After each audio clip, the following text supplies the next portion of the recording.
In today's video, I'm going to show you how to create a shipping discount on Shopify to encourage more customers to complete their purchases.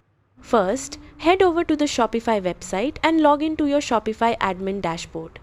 Once you're logged in, click Discounts from the left-hand menu. Next, click Create Discount. From the available discount types, choose Free Shipping.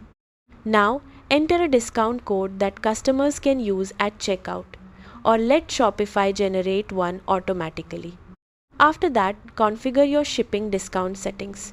You can choose which countries the discount applies to, set a minimum purchase amount, and define any customer eligibility requirements. Next, select the start date and end date for your promotion if needed. Review all the settings to make sure everything looks correct.